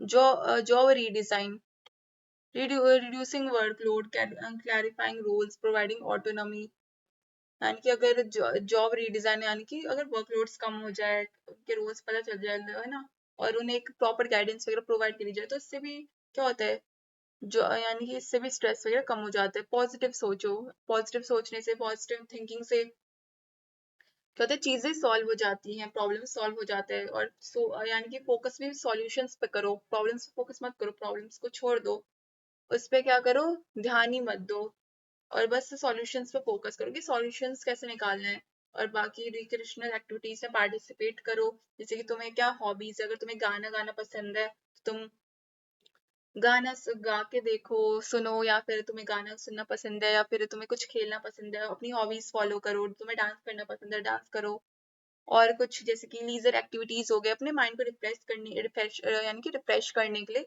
जो तुम्हें पसंद है रिक्रिएशनल एक्टिविटीज वो करो। अगर गाना गाना पसंद है तो गाना गाओ, सुनना पसंद है गाना तो गाना सुनो। अपना हॉबीज, तुम्हें कुछ चेस खेलना पसंद है, लूडो खेलना पसंद है तो वो करो। तुम्हें डांस करना पसंद है वो करो। तो कोई सी भी एक्टिविटीज अगर तुम्हें पसंद है तो वो तुम करो। नेक्स्ट है राइट शॉर्ट नोट्स। तो शॉर्ट नोट्स लिखना है तुम्हें ग्रुप रोल्स पे एंड नॉर्म्स पे, ठीक है। तो ग्रुप रोल्स क्या होता है? Expected patterns of the behaviour bye individuals in a group, यानी कि जो एक्सपेक्टेड पैटर्न्स होते हैं ना ग्रुप में, यानी कि किसी इंडिविजुअल के द्वारा किसी ग्रुप में किसी इंडिविजुअल के द्वारा जो पैटर्न्स ऑफ बिहेवियर शो हो रहे हैं, एक expected patterns of behaviour show हो रहे हैं किसी ग्रुप में, किसी इंडिविजुअल के किसी ग्रुप में expected patterns of behaviour show हो रहे हैं, तो ग्रुप रोल्स हो गया ये। एंड टास्क रोल्स हो गया, जैसे कि ग्रुप ऑब्जेक्टिव्स में अचीव करने में रोल यानी फोकस होते हैं, तो ये टास्क रोल्स हो गया। और क्या कहते हैं, मेंटेनेंस रोल हो गया, जो कि हार्मनी मेंटेन करना, कॉपरेशन मेंटेन करना। तो ये तुम ऐसे आंसर्स लिख सकते हो। अगर मान लो अगर तुम्हें नोट्स चाहिए होंगे तो तुम लोग क्या करोगे, नोट्स के लिए अगर तुम्हें चाहिए होगा तो तुम लोग डिस्क्रिप्शन बॉक्स में जा सकते हो, या तो फिर क्या कर सकते हो, वहां पे जाओगे, कमेंट सेक्शन में जाओगे, वहां पे भी तुम्हें नोट्स मिल जाएंगे, तो तुम लोग इसे परचेज कर सकते हो। अगर तुम नहीं करना चाहते तो कोई बात नहीं, तुम लोग वीडियो को दे वॉच कर सकते हो, फुल वॉच करना, ठीक है, हाफ वॉच मत करना। क्योंकि अगर तुम हाफ वॉच करोगे तो तुम पूरा चीजें समझ नहीं पाओगे, तुम्हें आधी अधूरी चीजें समझ में आएगी। और मैं तुम्हें पहले ही बता रही हूँ कि तुम्हें इसके बाहर कहीं पढ़ने की जरूरत नहीं है। तुम लोग बस इस वीडियो को फुल वॉच करके जाना एंड अच्छे से तुम लोग लर्न करना, फ्लो चार्ट्स बनाना, अपने पेपर में भी अपने आंसर्स में भी फ्लो चार्ट बनाना ऐसे, और आंसर्स को ऐसे ही लिखना जैसे कि इंट्रोडक्शन हो गया, मेन बॉडी हो गया, कंक्लूजन हो गया, और फिर एक फ्लो चार्ट भी बना देना अगर तुम बना सको तो। और वैसे भी फ्लो चार्ट बनाना बहुत आसान होता है, अपने आंसर्स को देख के ही लास्ट में फ्लो चार्ट बना दो, शॉर्ट सर्च में छोटा सा फ्लो चार्ट बना दो, तो इससे तुम्हारे आंसर्स और बेटर लगते हैं, ठीक है। तो ऐसे तुम लोग कर सकते हो। और और अगर तुम्हें नोट्स चाहिए होंगे तो मैंने तुम्हें बता ही दिया है कि तुम लोग कमेंट सेक्शन से परचेज कर सकते हो, वहाँ पे पिंड कमेंट में देखोगे तो, या फिर स्क्रीनशॉट लेके भी आप लोग पढ़ सकते हो, ठीक है, कोई प्रॉब्लम नहीं है। तो आगे हम देखते हैं individual roles, self centre behaviours they में conflict with the group goals, यानी कि इंडिविजुअल रोल से क्या होगा, वो लोग बस खुद पे ही ध्यान होगा उनका, तो इससे कॉन्फ्लिक्ट वगैरह हो सकता है ग्रुप गोल्स में, ठीक है। नॉर्म्स, नॉर्म्स क्या होते हैं? शेयर रूल्स और standards guiding behaviour in the group, यानी कि रूल्स और स्टैंडर्ड्स हो गए जिससे एक ग्रुप में किसी के बिहेवियर का पता चल रहा है, तो ये नॉर्म्स हो गया। फॉर्मेशन ऑफ नॉर्म्स, इनफॉर्मल और formal agreements among the members, यानी कि फॉर्मल मेंबर एग्रीमेंट हो गया, फिर इनफॉर्मल एग्रीमेंट हो गया, तो इससे एक नॉर्म बनाता है, यानी कि शेयर रूल्स और standards guiding behaviour in the group. इसका इंपॉर्टेंस है, रिड्यूस कॉन्फ्लिक्ट करता है, यानी कि रिड्यूस करता है कॉन्फ्लिक्ट वगैरह को, और इंक्रीज करता है एफिशिएंसी को, है ना, मेंटेन्स करता है डिसिप्लिन को, प्रोडक्टिव वगैरह को क्या करता है, प्रोडक्टिव वगैरह को इंक्रीज करता है, इन्फ्लुएंस करता है रोल्स नॉर्म्स के से communication, participation and productivity. So next part है determinants of the organisational behaviour. So इसमें इंडिविजुअल फैक्टर्स आ जाते हैं, जैसे कि पर्सनैलिटी हो गया, परसेप्शन हो गया, एटीट्यूड्स हो गया, वैल्यूज हो गया, स्किल्स हो गया। तुम लोग इसको भी एक्सप्लेन कर सकते हो, इन सब चीज़ों को, पर्सनैलिटी क्या होती है ना, जैसे कोई पर्सन कैसा किसी से बात करता है तो ये उसकी पर्सनैलिटी होती है, अपनों से या फिर किसी अनजान से कैसे बात करता है तो उसकी पर्सनैलिटी हो गई, है ना। और परसेप्शन का होता है, कोई कुछ मान के बैठ जाता है तो उसका परसेप्शन होता है, उसका माइंडसेट, आइडियाज हो गया। एटीट्यूड, जैसे कि पॉजिटिव एटीट्यूड हो गया, नेगेटिव एटीट्यूड लोग शो करते हैं। और वैल्यूज हो गए, स्किल्स हो गया, तो ये इंडिविजुअल फैक्टर्स में आ जाता है। ग्रुप फैक्टर्स में क्या आता है, टीम डायनेमिक्स हो गया, roles norms and leadership influence, यानी कि ग्रुप में क्या होता है, लीडर, एक लीडर होता है जो कि लीडरशिप प्रोवाइड करता है अपनी टीम मेंबर्स को। तो इसमें टीम डायनेमिक्स देखा जाता है ना, कॉम्प्लेक्सिटी देखी जाती है, सबको उनके रोल्स में ले जाते हैं, प्रोवाइड करे जाते हैं, जो कि लीडर्स के द्वारा, मैनेजर्स के द्वारा दिए जाते हैं। नॉर्म्स होते हैं, इसमें एक एग्रीमेंट होता है, फॉर्मल फॉर्मल में फॉर्मल, है ना। तो ये चीज़ इसमें आती है। और एक्सटर्नल ऑर्गेनाइजेशन फैक्टर्स हो गए, जैसे स्ट्रक्चर, पॉलिसीज होते हैं, कल्चर, टेक्नोलॉजी, है ना। तो क्योंकि जो ऑर्गेनाइजेशन में क्या होता है, चीजें होती हैं, उनके रूल्स होते हैं, तो ये सब उन्हें पॉलिसीज वगैरह फॉलो करना पड़ता है जो एम्प्लॉय होते हैं उन्हें। और एक्सटर्नल एनवायरनमेंट हो गया, जैसे कि economic, social, political and technological changes, तो ये सब हो गया। मोटिवेशन हो गया, जो कि इंडिविजुअल और टीम परफॉर्मेंस को ड्राइव करता है, यानी कि उसे मोटिवेशन मिलती है तो परफॉर्मेंस में भी इंक्रीज आता है, और मोटिवेशन नहीं मिल रहा है तो परफॉर्मेंस भी डाउन हो जाती है। कम्युनिकेशन फैसिलिटेट्स कोऑर्डिनेशन, कम्युनिकेशन से क्या होगा, टीम मेंबर्स के बीच में कोऑर्डिनेशन आएगा तो अपना वर्क वगैरह सही से कर पाएंगे, वो तो एक वर्क बैलेंस मेंटेन होगा। लीडरशिप क्या होता है, यानी लीडर होता है वो इनिशिएटर होता है, क्या होता है, टीम प्रोजेक्ट्स वगैरह का, यानी ग्रुप प्रोजेक्ट्स है तो उसमें वो इनिशिएटर होता है, वो प्रोवाइड करता है कॉमन गोल्स को, नहीं कॉमन गोल्स को अचीव करने का वो क्या करता है, गाइडेंस प्रोवाइड करता है, डिसीजंस मेकिंग करता है, लोगों को बताता है, और मोटिवेशन प्रोवाइड करता है, उनके मेंबर्स को मोटिवेशन देता है, reward system, recognition and incentives influence behaviour, यानी कि वो उन किसी एम्प्लॉय ने अच्छा काम किया तो उसे रिकॉग्निशन यानी कि उसे रिवॉर्ड मिलना चाहिए, तो उससे बिहेवियर पे भी इन्फ्लुएंस आएगा, पॉजिटिव बिहेवियर, पॉजिटिव यानी कि इसका देखा जाएगा जिससे प्रोडक्टिविटी भी इंक्रीज होगी। Work design, task complexity, autonomy and clarity affect the performance. अब किसी को अपना रोल, वर्क रोल पता होगा तो उससे टास्क टास्क से पता होगा है ना, अपना काम ढंग से करेगा, वो क्लैरिटी मिल जाएगी तो इससे परफॉर्मेंस में भी अफेक्ट आएगा। नेक्स्ट है स्टाइल्स ऑफ द लीडरशिप, तो इसका इसमें आता है ऑटोक्रेटिक हो गया, जो कि अपने डिसीजंस खुद बनाता है जो लीडर हो गया, और कंट्रोल टाइप का होता है ना, कंट्रोलिंग टाइप का होता है, अथॉरिटी कंट्रोलिंग टाइप का, और खुद अपने डिसीजंस लेता है तो ऑटोक्रेटिक हो गया। और democratic participation of the members in the decision making, यानी कि लोगों के को मिला के वो है ना ग्रुप प्रोजेक्ट्स में, या फिर लोगों को मेंबर्स को टीम मेंबर्स को टीममेट्स को यानी कि सबसे बातचीत करके डिसीजन ले रहा है तो वो एक डेमोक्रेटिक हो गया। Laissez freedom to the members, minimum supervision, यानी उन्हें कम यानी कि सुपरविजन दिया जाता है, ज्यादा अथॉरिटी वगैरह जैसे कि यानी कि रूल्स वगैरह ज्यादा नहीं दिए जा रहे, थोपे नहीं जा रहे हैं, गाइडलाइंस वगैरह थोपे नहीं जा रहे हैं, उन्हें फ्रीडम दी जा रही है। ये आ जाता है लेजीज फेयर में, ठीक है।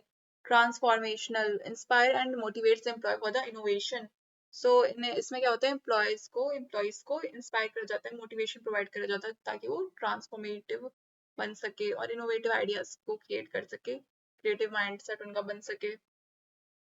Transactional, focus on the rewards and the punishments for the performance, यानी कि अगर कोई अच्छा काम करता है तो उन्हें रिवॉर्ड मिलेगा, और अच्छे से काम नहीं करेगा तो पनिशमेंट प्रोवाइड होगा, ठीक है। Charismatic leader uses personal charm to the influence followers, यानी कि जो लीडर होते हैं वो खुद का पर्सनल चार्म यूज करते हैं फॉलोअर्स को इन्फ्लुएंस करने के लिए, ठीक है। Situational leadership style changes according to the circumstances, यानी कि जो लीडर उससे होते हैं वो क्या करते हैं, सर्कमस्टेंसेस यानी कि सर्कमस्टेंसेस के थ्रू क्या करते हैं, अपने यानी कि अपने गाइडेंस वगैरह प्रोवाइड करने में चेंजेस लाते रहते हैं। Servant leadership, leader prioritize the needs of the employees and the followers, यानी कि जो लीडर है वो एम्प्लॉयज की तरफ यानी कि क्या करता है, प्रायोरिटी प्रोवाइड करता है, उनका भी सुनता है, और तब वो लीडरशिप अपना दे रहा है, यानी वो मिल बांट के लीडर यानी कि मिल बांट के चीजों को सोच रहा है, डिसीजंस ले रहा है, तो ये सर्वेंट लीडरशिप में आ गया। Importance, leadership style impacts motivation and efficiency and the work place culture, तो जो लीडर होता है वो एक इनिशिएटर होता है जो कि किसी टीम में किसी यानी कि ऑर्गेनाइजेशन में हेल्प करता है, मोटिवेशन प्रोवाइड करने का, गाइडेंस प्रोवाइड करने का, इंस्पायर करने का, मोटिवेशन देने का लोगों को, और इससे क्या आती है, प्रोडक्टिविटी इंक्रीज होती है, और वो ऑर्गेनाइजेशनल एफिशिएंसी क्रिएट होता है, इंक्रीज होता है, और वर्क प्लेस में यानी कि वर्क प्लेस कल्चर मेंटेन होता है, क्या होता है, वर्क प्लेस कल्चर मेंटेन होता है, बैलेंस होता है वर्क प्लेस कल्चर। तो आगे देखते हैं, नेक्स्ट लास्ट है शॉर्ट नोट, ऑर्गेनाइजेशनल कल्चर, तो यानी कि ऑर्गेनाइजेशनल कल्चर होता क्या है, shared values, beliefs, norms and practices in an organization, यानी कि लोग अपने वैल्यूज, अपने एथिकल वैल्यूज, बिलीव्स, नॉर्म्स को शेयर कर रहे हैं, अपने प्रैक्टिसेस वगैरह को शेयर कर रहे हैं किसी ऑर्गेनाइजेशन में, तो ये ऑर्गेनाइजेशनल कल्चर हो गया है ना, क्योंकि सारे लोगों के डिफरेंट एथिक यानी डिफरेंट वैल्यूज होते हैं, बिलीव्स होते हैं, डिफरेंट नॉर्म्स होते हैं, प्रैक्टिसेस होते हैं, तो वो उसे शेयर कर रहे हैं किसी ऑर्गेनाइजेशन में, तो ये हो गया ऑर्गेनाइजेशनल कल्चर। तो ये जो वैल्यूज होता है वो एक प्रिंसिपल्स होता है जो कि बिहेवियर को गाइडेंस प्रोवाइड करता है, नॉर्म्स एक एक्सेप्टेबल बिहेवियर पैटर्न होता है, और इसमें सिंबल्स एंड रिचुअल्स हो गए जो कि कल्चर को रिन्फोर्स करते हैं, जैसे कि अवार्ड्स हो गए, इवेंट्स हो गए, तो उससे उससे क्या होगा, पॉजिटिव रिन्फोर्समेंट आएगा। इम्पैक्ट ऑन द बिहेवियर, इसका क्या इम्पैक्ट पड़ता है, डिसीजन मेकिंग में गाइडेंस प्रोवाइड करता है, वर्थ एथिक्स में, कोहेशंस, स्ट्रेंथन्स यूनिटी अमंग एम्प्लॉयज, यानी कि जो एम्प्लॉयज है उसकी उनके बीचों में कॉपरेशन प्रोवाइड करता है, यूनिटी प्रोवाइड करता है। Performance influence productivity and commitment, यानी कि जो एम्प्लॉयज होते हैं इससे क्या होता है, प्रोडक्टिविटी उनकी इंक्रीज होती है और कमिटमेंट प्रोवाइड करते हैं वो लोग ऑर्गेनाइजेशन को। सो इससे इमर्ज होता है जो ऑर्गेनाइजेशन बिहेवियर होता है वो क्या होता है, इमर्ज होता है। Adaptability helps organization cope with the changes, यानी कि ऑर्गेनाइजेशन को हेल्प करता है कि कैसे प्रोडक्टिविटी इंक्रीज करनी है, कैसे कोप करना है चेंजेस के से के यानी चेंजेस में और अडेप्टेशंस में। Identity kids a unique organization identity, तो ये हेल्प करता है एक यूनिक आइडेंटिटी क्रिएट करने में किसी ऑर्गेनाइजेशन का, ठीक है। तो हमने ऑर्गेनाइजेशनल है ना कल्चर पढ़ लिया है। सो आज के लिए इतना ही। अगर तुम्हें वीडियो पसंद आए तो वीडियो को तुम लोग लाइक कर देना और दोस्तों को जरूर जरूर शेयर कर देना और सब्सक्राइब तो जरूर कर देना, जैसे कि क्योंकि तुम्हें पता है कि तुम्हारा एक सब्सक्राइब भी कितना मैटर करता है। तो जरूर कर लेना सब्सक्राइब चैनल को। और आज के लिए इतना ही। Thank you.